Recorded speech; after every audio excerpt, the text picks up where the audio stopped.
Jó capítulo 16, versículo 6. Diz assim: se eu falar, a minha dor não cessa, e calando-me, qual é o meu alívio? Eu vou citar mais uma vez, eu vou ler mais uma vez. Se eu falar, a minha dor não cessa, e calando-me, qual é o meu alívio? Deus me deu uma frase matemática. Você não sabe como será o final da história, porém confia em quem está escrevendo a história. Diga comigo: eu não sei. Eu não sei como será o final da história. Mas eu confio. Completamente em quem está escrevendo a história. Você pegou a visão? Toma posse dessa palavra. Aleluia! Eu não sei qual vai ser o final da história, mas eu confio em quem está escrevendo a história. Aí eu vou ler mais uma vez o versículo de Isaías. Diz assim: se eu falar, a minha dor não cessa, e calando-me, qual é o meu alívio? Jó estava falando dele, meu irmão. Se eu falar, a minha dor não cessa. Ou seja, não é eu buscando alguém para conversar que o meu problema vai ser resolvido. Mas se eu também me calar, que alívio eu tenho? Uma vez eu estava ouvindo uma pessoa narrar de um processo que ela estava vivenciando de enfermidade, e essa pessoa já estava assim num auge muito avançado do câncer. Ela já tinha tido metástase, e ela estava tomando alguns medicamentos para de alguma maneira minimizar aquela dor, e ela dizia: eu deito de um jeito, dói, eu deito de outro, dói, eu deixo de comer, dói, eu falo, dói, eu paro de falar, dói. Não existe nada que eu faça que faz com que a minha dor seja amenizada. E não demorou muito tempo, e infelizmente essa pessoa veio a óbito. Nós estamos na nossa série de ministrações e a temática é: Deus tudo pode e nenhum dos seus planos pode ser impedido. Quando a gente lê o livro de Jó parece poético, né? Parece ser uma história de um homem sofredor que superou suas dores. Só que muitas pessoas não param, Josiane, para ler, para atentar e para de verdade, Samara, tentar entrar no cenário da vida de Jó, para imaginar o nível de sofrimento e o nível de dor que aquele homem enfrentou. Nós sabemos que a história de Jó é uma das histórias mais antigas da Bíblia Sagrada. E é uma história real. Mas a história de vida de Jó é tão fantástica e é tão surpreendente que algumas pessoas que não acreditam na veracidade da Bíblia Sagrada, eles acreditam que a história de Jó não pode ter sido real, mas que a história de Jó ela é mitológica, ou seja, uma história criada para trazer para o homem uma lição de vida. Mas quando nós olhamos para a Bíblia no seu todo, nós vamos perceber outros personagens da Bíblia em eras, ou melhor, em tempos diferentes, falando da vida de Jó. A história de Jó é uma história que aconteceu de verdade. Aí a pergunta é: como esse cara suportou? Como esse cara resistiu esse nível de sofrimento? Nós sabemos que uma das causas para Jó não desistir de viver era a certeza de que Deus não permitiria que o seu final fosse do jeito que ele se encontrava. Então a fé de Jó o motivava, Lene, a não desistir de viver, a não desistir da vida. Mas, pastor, eu já li alguns textos que Jó desejou morrer. É claro, meu irmão. Você está ali com uma dor infernal, com uma dor terrível, e você faz de tudo para aquela dor cessar. Nós somos feitos de carne e osso. Então tem alguns momentos que a gente se excede nas nossas emoções. Eu acho melhor morrer, se é para continuar vivendo essa dor que eu estou vivendo. Então Jó teve alguns lapsos de desejar a morte, de amaldiçoar seu nascimento, por conta do nível que nem eu e nem você conseguimos imaginar. É um nível de dor tão terrível que nem eu e nem você conseguimos imaginar.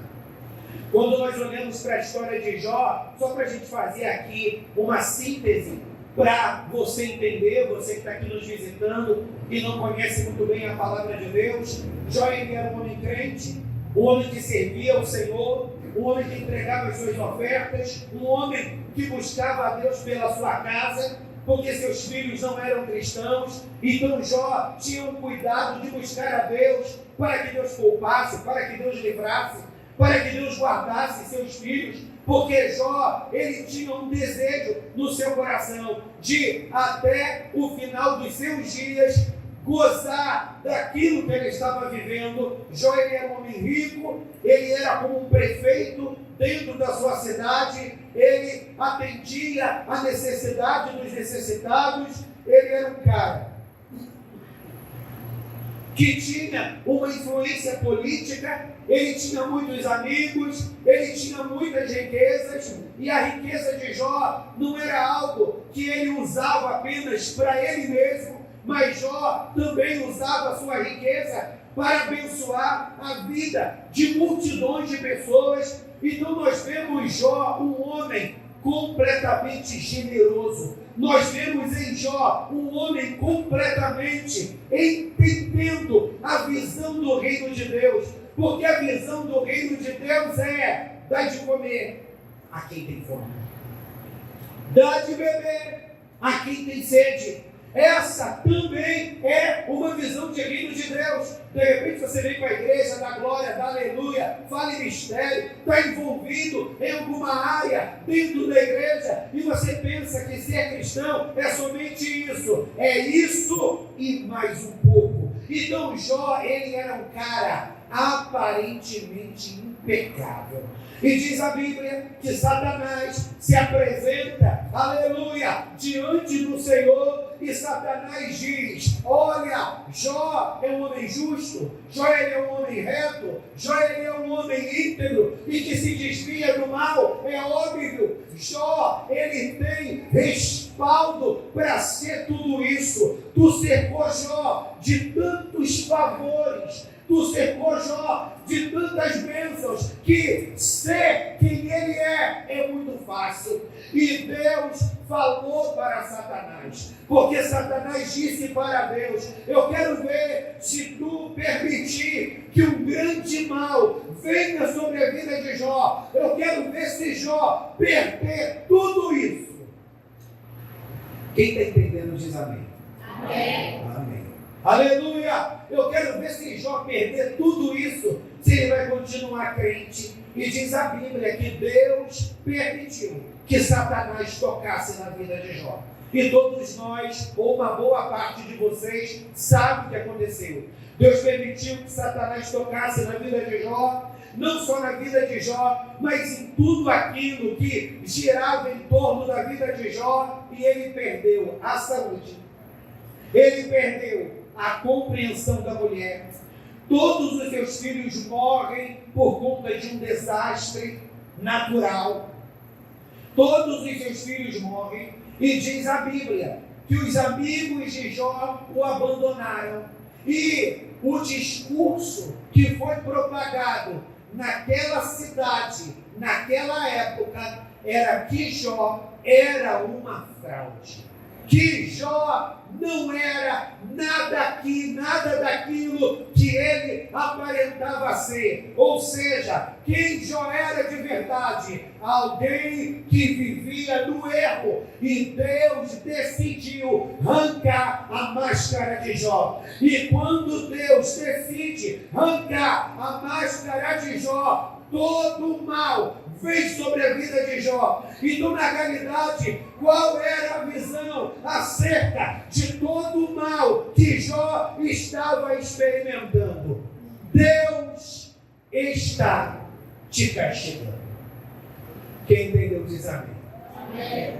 Então, além de Jó ter que administrar o luto, além de Jó ter que administrar as dores, além de Jó ter que administrar o abandono da sua esposa, aleluia, além de Jó ter que administrar dores e perda dos filhos, ele tem que administrar e conviver com uma campanha que estava sendo feita naquela época. Distancie-se de Jó. Jó está debaixo de um juízo, Jó está debaixo de um castigo, e quem se aproximar de Jó vai sentir o peso da mão do Senhor.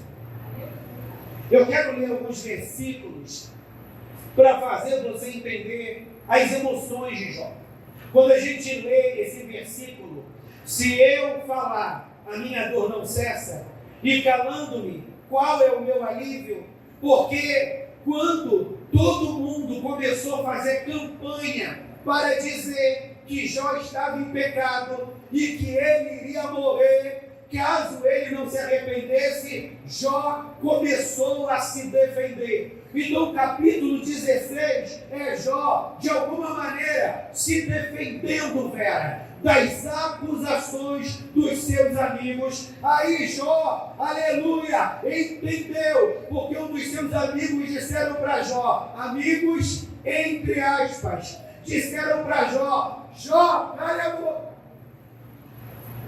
porque nada que você fale nos convence da visão que temos sobre você. Aí Jó diz, cara, se eu calar, o problema não cessa.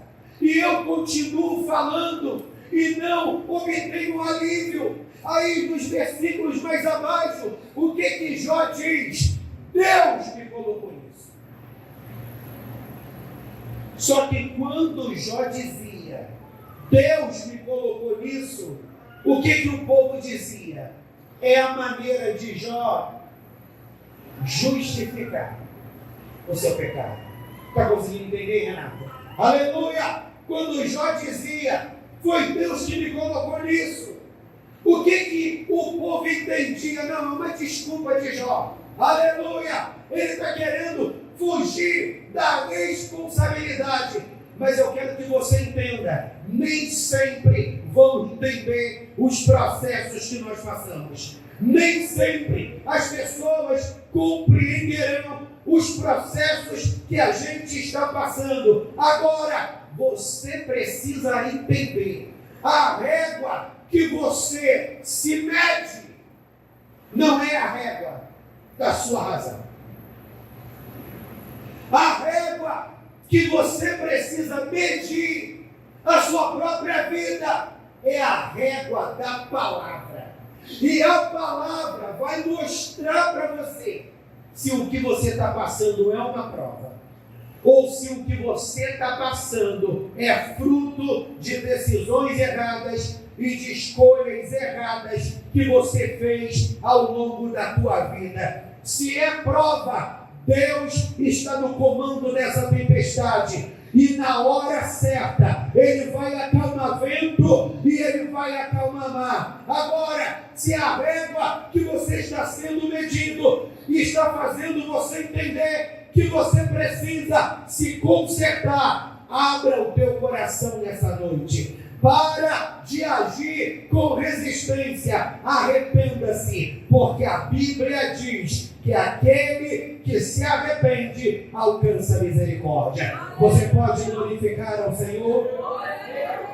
Aleluia! Jó, ele tinha certeza que o que ele estava passando era fruto de um trabalhar do Senhor. Ué, pastor, Por que então Jó pensou em morrer? Por que Jó, em algum momento, ele achou que Deus estava errado, que ele não merecia passar por tudo aquilo que ele estava passando? Porque no meio do processo, até então, Jó não estava entendendo. E nós sabemos que assim é a nossa vida. Quando nós estamos passando por alguma situação que a gente não entende, o que a gente faz? Questionar. Por que isso está acontecendo?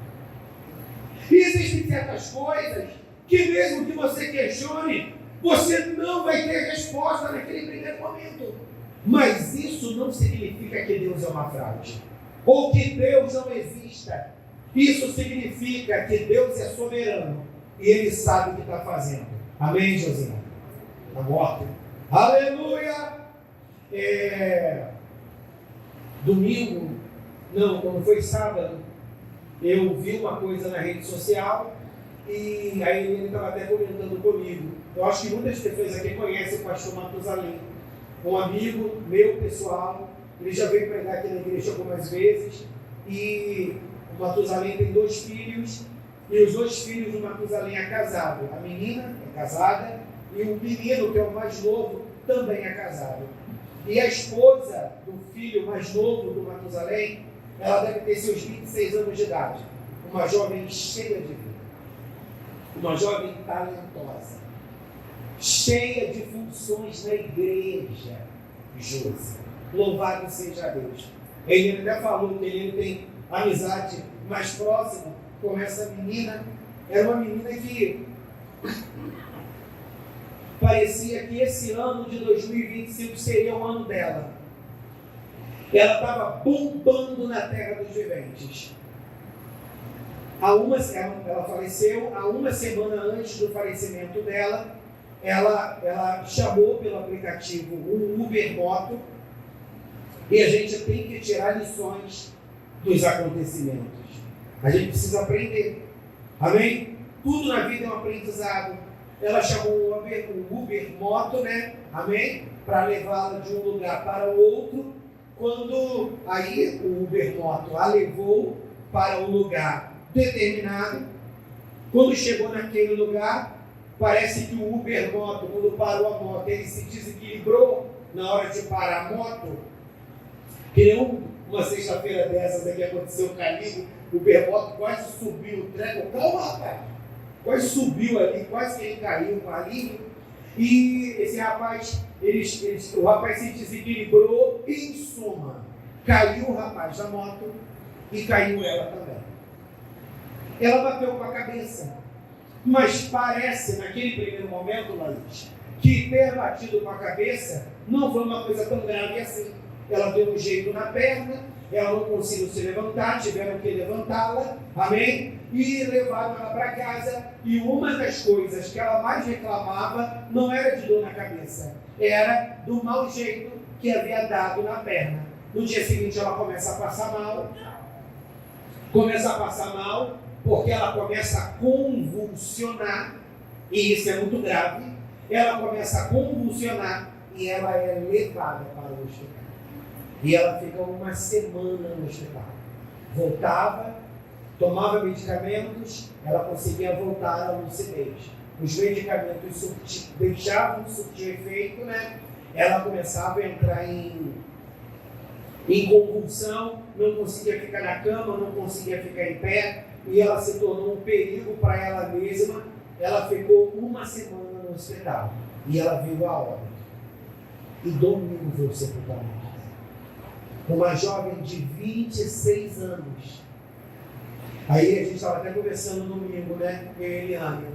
Tem como a gente explicar isso?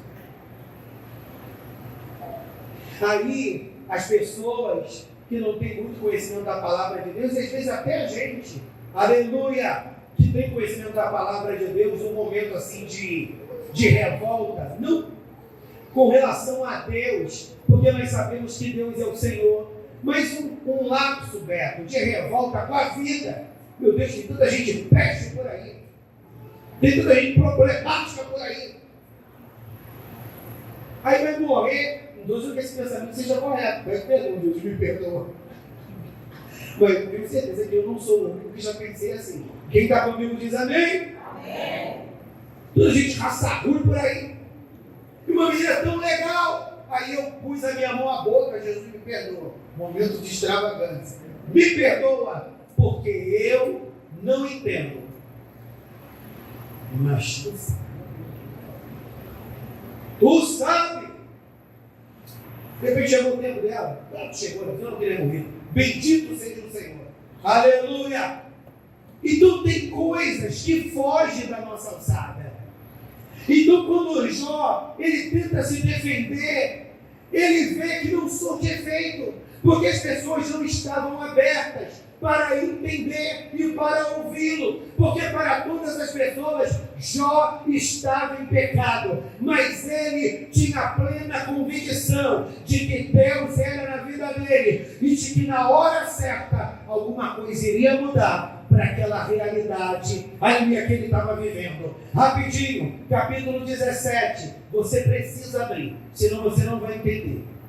Amém? Glória a Deus. Eu vou destacar aqui 3, 4 pontos dos textos para você perceber como a vida de Jó foi uma vida de altos e baixos, mas por ele ter perseverado, apesar das suas dores e da sua pequenez, ele obteve triunfo. Capítulo 17, versículo 9 ao 11, diz assim: e o justo seguirá o seu caminho firmemente, e o puro de mãos irá crescendo em força. Mas, na verdade, tornai todos vós e vindicai, porque sábio nenhum acho entre vós. Os meus dias passaram,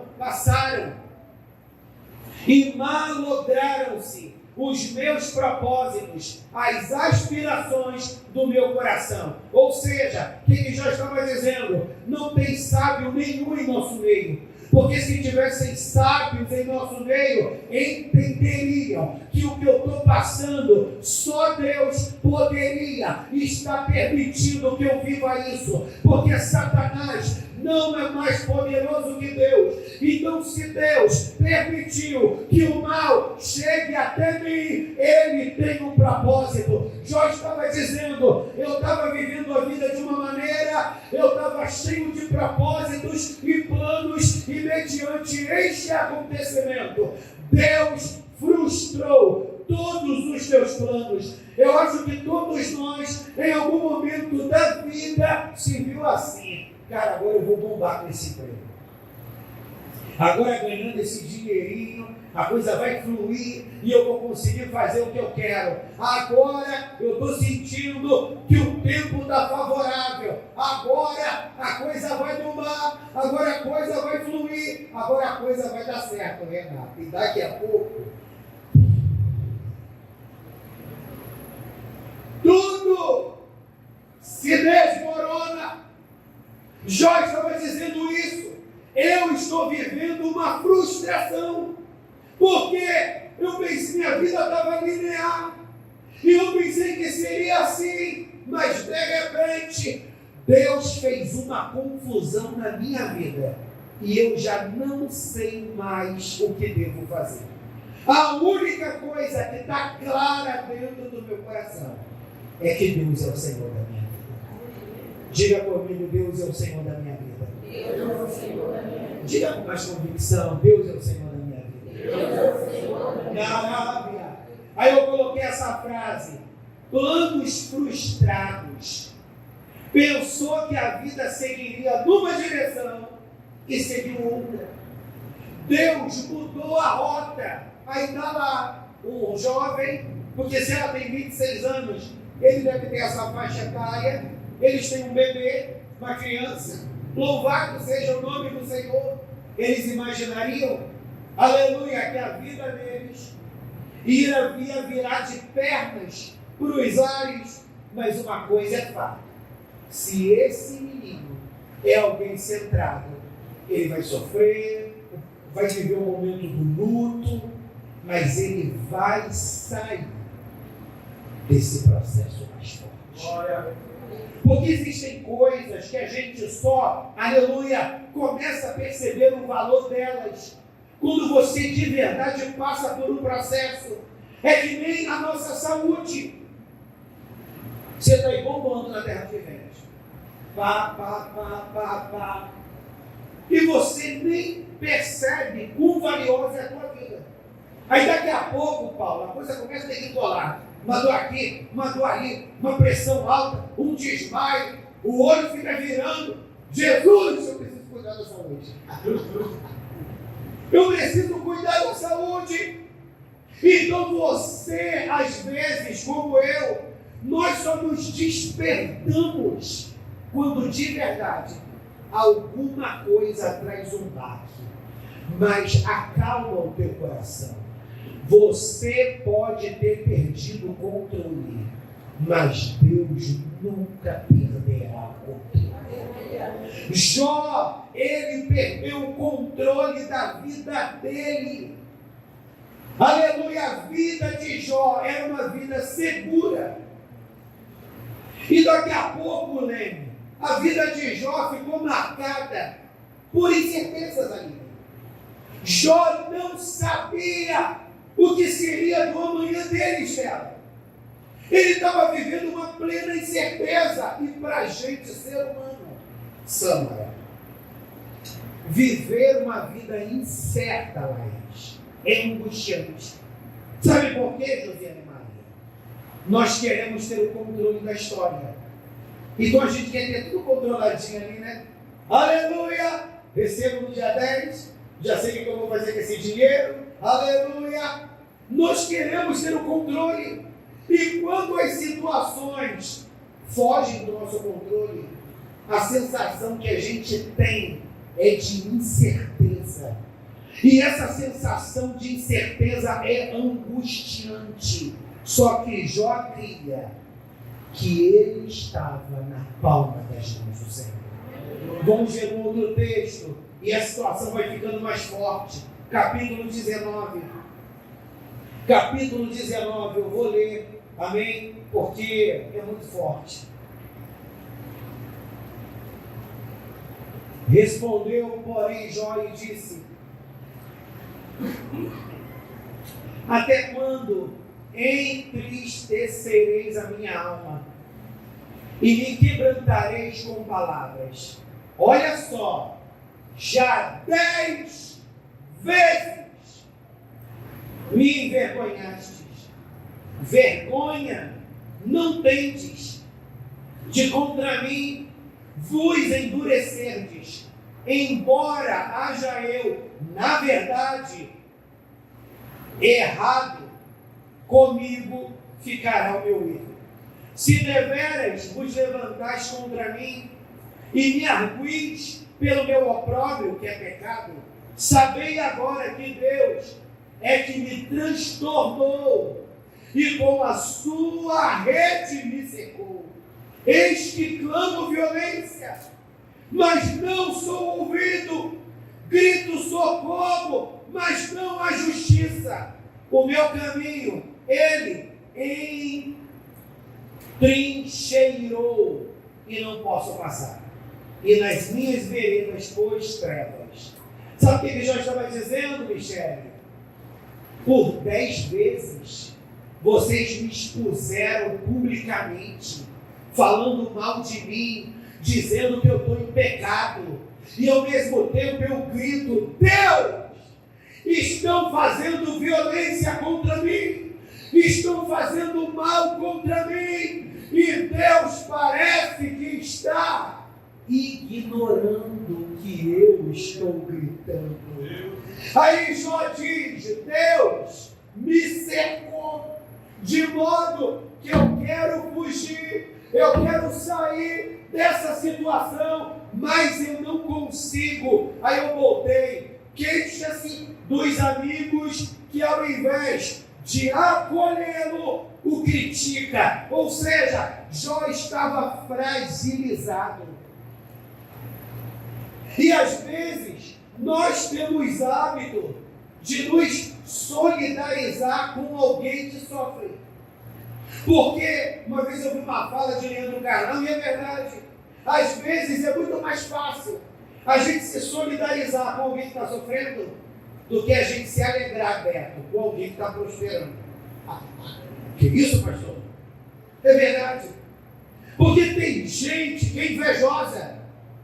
E quando você está bombando, prosperando, ele fica com inveja de você, como quem diz, porque ela e não eu. Muitas das vezes as pessoas não torcem. Mas, irmão, quando você está no meio de uma dor, até quem não gosta de você já viu em sepultamento? Que as pessoas são tão compungidas por um momento de dor, que até quem não se fala passa a se falar. Aleluia! Até quem é ogro vai lá liberar uma palavra de alento e de amparo. Aí tu fica assim, só porque em sepultamento eu sou observando. Aleluia! Aí eu fico só observando em sepultamento. Isso daí não é perfil de José, não. Isso daí não é comportamento de Maria, não. Ou seja, porque no momento do luto, muitas pessoas se compadecem. Só que Jó não experimentou disso. Até no final. Jó não experimentou disso. Parece que Deus permitiu que o coração daquele povo se fechasse para que Jó amargasse aquele processo. Versículo 14 do mesmo capítulo 19. Olha o que ele diz. Até os parentes viraram as costas para ele. Parente é bom, né? Tem parente que é bênção. Mas tem parente, meu irmão, que só Jesus na causa. Olha o que os parentes de Jó fizeram. Vamos lá. Jó capítulo 19, versículo 14. Os meus parentes me deixaram. Olha que essa pessoa que está ao teu lado e pergunta para ela, como é que está o teu relacionamento com os teus parentes? Sai, Pet, pergunta aí. Dorme não. Como é que está o teu relacionamento, Stefano? Os seus parentes? E aí, velho? I love you. Eu vou ler mais uma vez. Os meus parentes me deixaram. E os meus conhecidos se esqueceram de mim. Quem costumava participar das festas de Jó e bater no ombro de Jó, amigo, deixaram Jó na mão. Os meus domésticos e as minhas servas me reputaram como um estranho, vinha a ser um estrangeiro aos seus olhos. Ou seja, quem um dia, Denilson, foi empregado de Jó, e que Jó pagou plano de saúde, abençoou, ajudou, na hora da moeda, olhava Jó na rua e nem cumprimentava. Chamei a meu criado e ele me não respondeu. Claro, Jó estava duro, sem dinheiro, não podia pagar. Quem ia querer servir Jó de graça? Cheguei a suplicar com a minha boca. Versículo 17. O meu bafo se fez estranho à minha mulher. A mulher não quis dormir na mesma cama de Jó. Jesus que peleja. Aquele beijinho não rolava mais. Aquele passeio não rolava mais. O meu bafo se fez estranho à minha mulher. E a minha súplica aos filhos do meu corpo. Até os rapazes me desprezam. E levantando-me eu, falam contra mim. Todos os homens do meu secreto conselho me abominam. E até os que eu amava se tornaram contra mim. Jó vive numa total solidão e até a sua família o rejeita. Jó vive numa total solidão e até a sua família o rejeita. Já ouvi de algumas pessoas, todo mundo pode me abandonar, mas minha família não. Se minha família me abandonar, eu desisto de tudo. Se esse discurso fosse o de Jó, ele desistiria de tudo, porque ele perdeu filhos. A esposa não queria mais estar com ele. E os familiares, Jó, tu está fedendo muito, não dá para estar contigo não. Uma vez eu ouvi de uma pessoa, Lourdes, não, eu não quis visitar o meu familiar, eu não engoli aquilo. Aleluia, muito calor para mim. Eu não consegui visitar esse meu parente, porque a situação dele na cama estava muito degradante.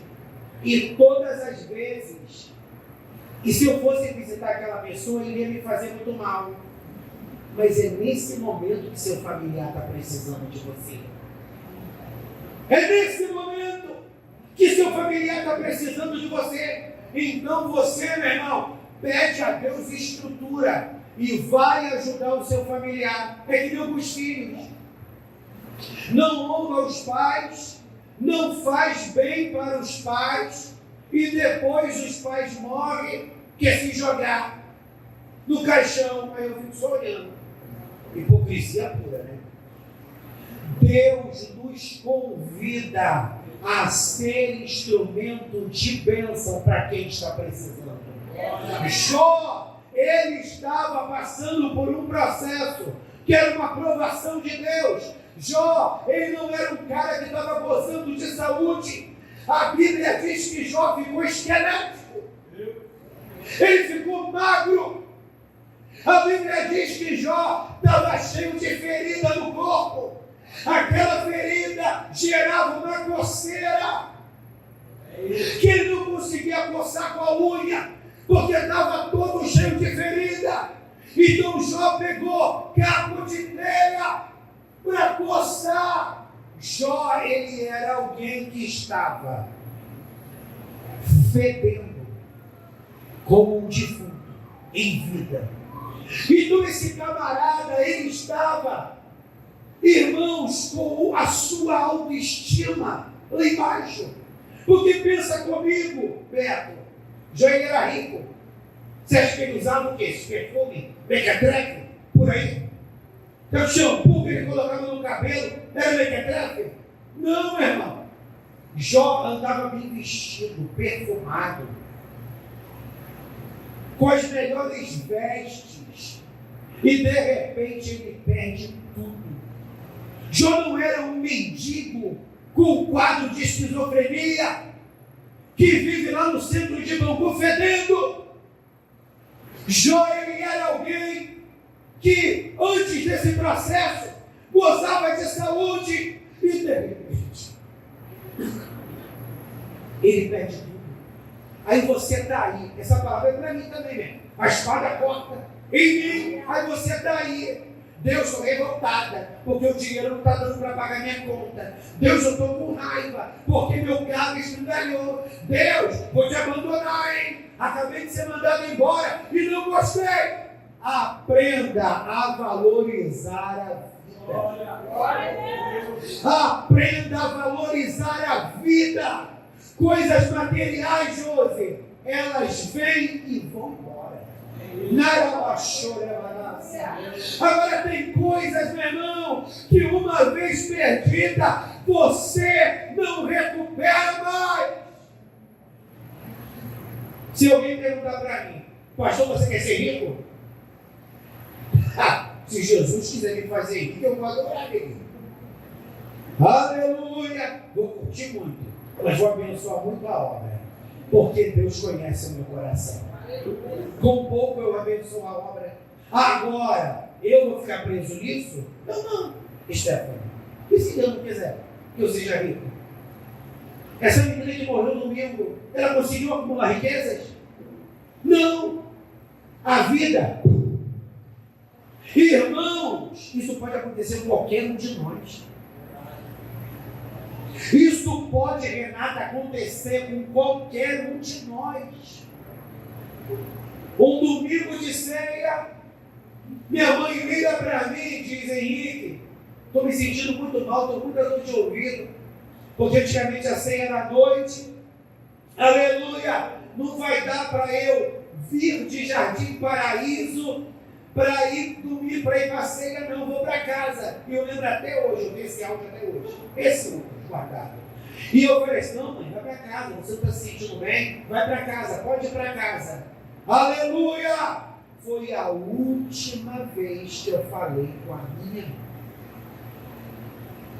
Porque depois, na terça-feira, ela estava doente. Ficou doente, passou mal, levou para o hospital. Aquele processo de ter ficado internada, eu sei que ela me ouviu. Teve uma época que ela recebeu alta, mexendo até deixando ficar lá. Aleluia, ela recebeu alta, que ela estava me ouvindo, me compreendendo. Ela falava, mas a gente não conseguia entender, porque ela estava com aquele negócio aqui, né, que eu esqueci o nome, aquela abertura, uma traqueostomia, então eu não via. Então, na realidade, a última vez que a gente se conversou foi no domingo. Você precisa aproveitar oportunidades.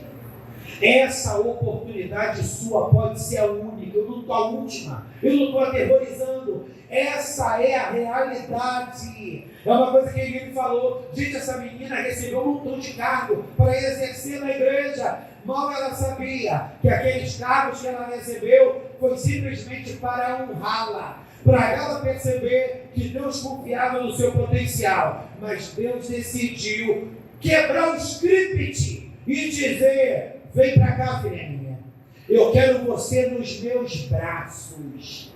Mas Jó não desistiu de confiar no Senhor. E os versículos últimos, versículo 24 ao 26, qual é a temática? Você não sabe como será o final da história. Porém, confia em quem está escrevendo a história.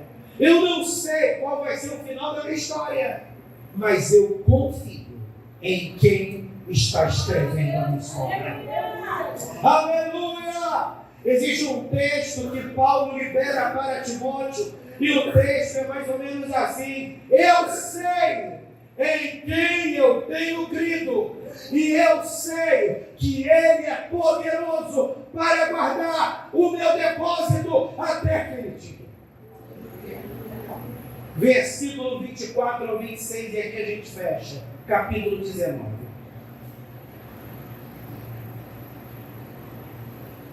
Irmãos, quando você é profético, aleluia, quando você é profético, você caminha não pautado no que você está vendo. Quando você é profético, você caminha pautado no que você está crendo. E é muito engraçado que quando você é profético, Deus faz com que palavras que saiam da sua boca se materializem. Narabachuri como Naragácia. Existem situações que são tão profundas que às vezes a gente não compreende. Sabe por quê, Paulo?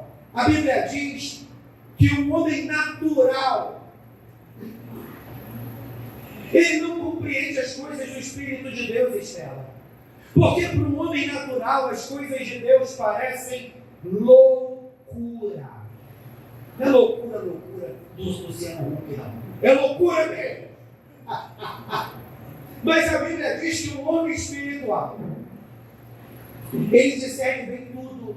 Eu lembro que quando eu comecei a passar por um vento, um tempo desses atrás, quando eu comecei a passar por um vento, Eliane, minha testemunha, eu falei para Eliane assim: isso é diabo. Esse vento é diabo. Aleluia! E às vezes a gente não consegue se dar conta. Aleluia! Como assim, pastor? Jó estava passando pelo que ele estava passando porque Deus permitiu que ele passasse. Show! Mas quem Deus estava permitindo bagunçar a vida de Jó? O diabo. E Deus estava permitindo o diabo bagunçar a vida de Jó. Não era para Jó morrer, era para a história de Jó se tornar uma lição de vida, um parâmetro. Por que a gente crê que o morto pode reviver? Porque a Bíblia mostra isso, e algumas pessoas já vivenciaram isso na prática, de verem mortos reviver. Por que a gente acredita em cura? Porque nós já vimos Deus operar cura, não só na palavra, mas também ali a olho nu. Deus é Deus, meu irmão. Então, quando você é espiritual, você é profético. Olha como é que Jó, que nem eu digo, aleluia, para as minhas ovelhas, né? É um bordão meu para falar de vento, de dificuldade, de prova, aquela prova terrível, aleluia. Aí eu uso muito esse bordão, Berta. Meu Deus, estou no bico do urubu. Aleluia, para falar que a prova é grande, muito grande, é um urubu aí. Olha como é que Jó foi profético. Seja encorajado para não entregar os pontos. Seja encorajado para não dar palco para Satanás. Olha o que Satanás disse. Eu quero ver se tu tirar tudo de Jó, se Jó vai permanecer fiel. Se tu tirar tudo de Jó, Jó vai te negar. Então sabe o que Satanás está querendo? Ele já preparou um palco, aleluia, para te colocar nesse palco e dizer: eu venci. Eu disse que tu ia perder. Eu disse que tu ia voltar atrás. Eu disse que você iria dar lugar ao mundo. O diabo está doido para te colocar nesse palco e te entregar uma faixa. Derrotado, mas eu quero dizer para você que você não sabe como será o final da história, mas quem está escrevendo a história já disse que você pode todas as coisas naquele que te fortalece. Pode não estar do teu jeito, mas Deus vai dar vitória. Deus vai dar vitória. Versículo 24, capítulo 19, e que, preste atenção, hein?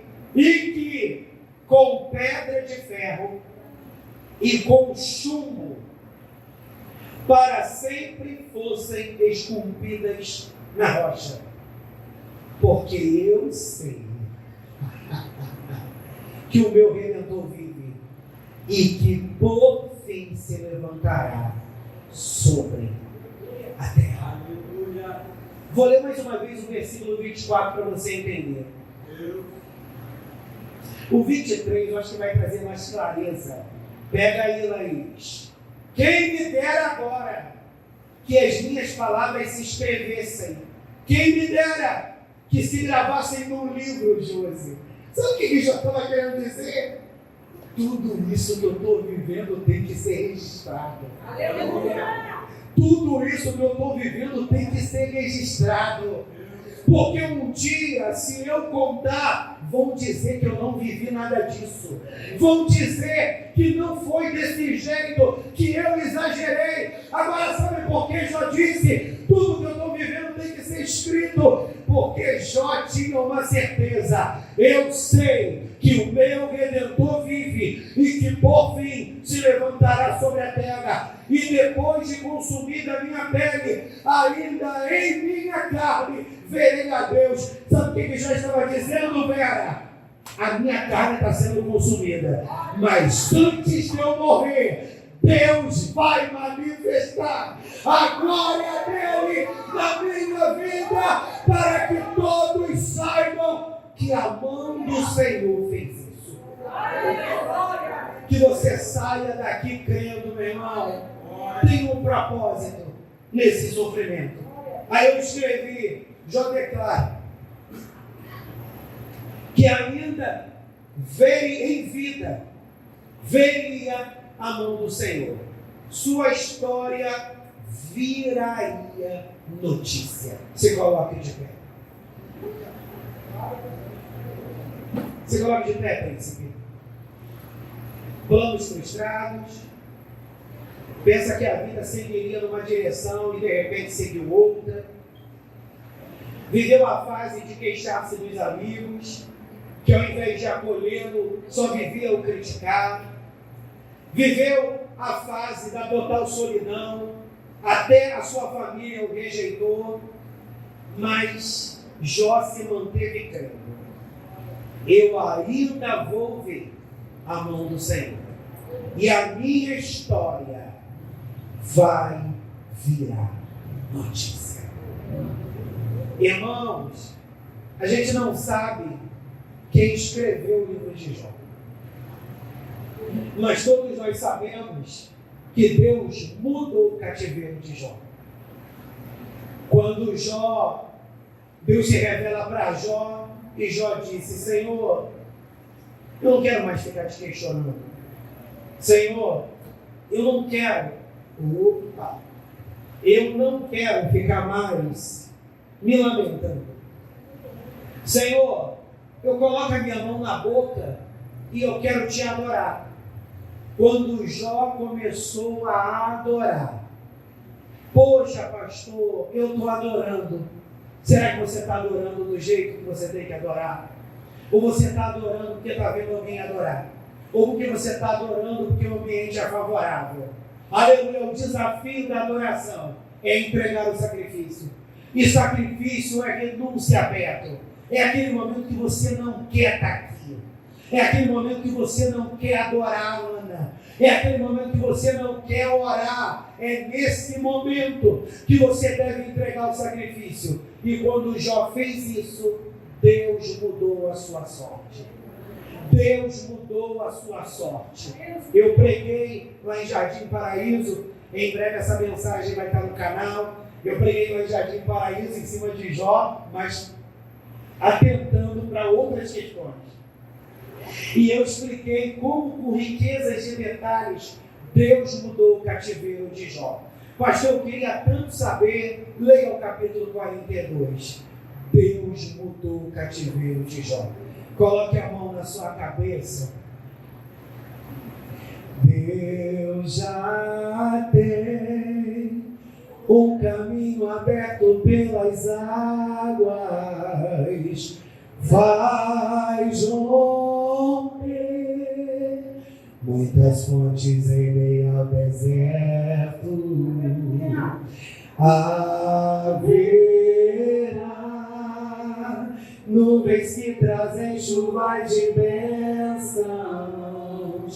Ouça a voz, Deus te dá escape e livramento.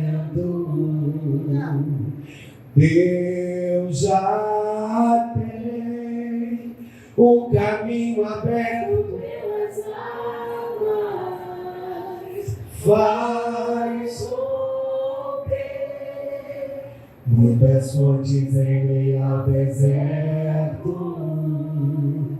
Haverá nuvens que trazem chuva de bênçãos. Ouça a voz, Deus te dá escape e livramento. Coloque a mão na sua cabeça e eu vou orar. Porque Jó, ele estava com o seu psicológico abalado. Jó estava com o seu emocional abalado. Porque a dor não era apenas no corpo. A dor era nas emoções. Pelas acusações, pelas incompreensões. E por estar vivendo num momento de solitude. Porque a solitude é quando você escolhe estar sozinho. A solidão é quando todos decidem deixar você. E Jó viveu a solidão. Jó viveu a frustração. Jó viveu, aleluia, toda a situação que Deus permitiu que ele vivesse. Mas apesar de todas as suas dores e seu luto, ele tinha uma crença. Seria muito legal que a minha história virasse um livro, porque o que eu estou vivendo é algo tão incompreensível e tão chocante, que quando o tempo passar, não vão acreditar quando eu narrar que eu vivi tudo isso. E tudo isso precisa estar escrito, porque a enfermidade consome meu corpo. Mas eu não vou morrer sem que antes veja a manifestação da glória do Senhor. Porque eu sei que o meu Redentor vive e que por fim se levantará sobre a terra, mudando a minha sorte. Diga comigo, eu tomei posse dessa certeza de que esse cativeiro vai ser modificado. E eu vou tomar posse de grandes conquistas pelo poder que há no nome de Jesus. Deixa eu orar. Pai, a palavra destrava, a palavra cura, a palavra amplia a visão. E essa palavra foi uma mensagem explicativa para nos fazer entender um pouco mais em detalhes qual era o nível de batalha que Jó estava vivendo. Mas o que eu quero pensar nessa noite é que Jó acreditava, apesar de quase morto, consumido pela enfermidade, Jó acreditava que a história dele não terminaria daquele jeito. Senhor, eu quero abençoar cada um dos teus que estão aqui e todos aqueles que em algum momento ouvirão essa mensagem. Deus que muda histórias. Todo o palco que Satanás preparou para colocar-me e para colocar tantos outros nesta noite, para nos entregar uma faixa escrito, vencido, derrotado, os planos do inferno serão frustrados, porque como Jó viu o seu Redentor, que é o seu Salvador, mudar o seu cativeiro, que cada um aqui, com uma pequenina fé, com uma grande fé, que seja que cada um de nós receba desse restaurar, desse curar e desse fortalecer do Senhor, porque em Ti somos mais do que vencedores, em nome de Jesus. Celebre a Deus com suas palmas.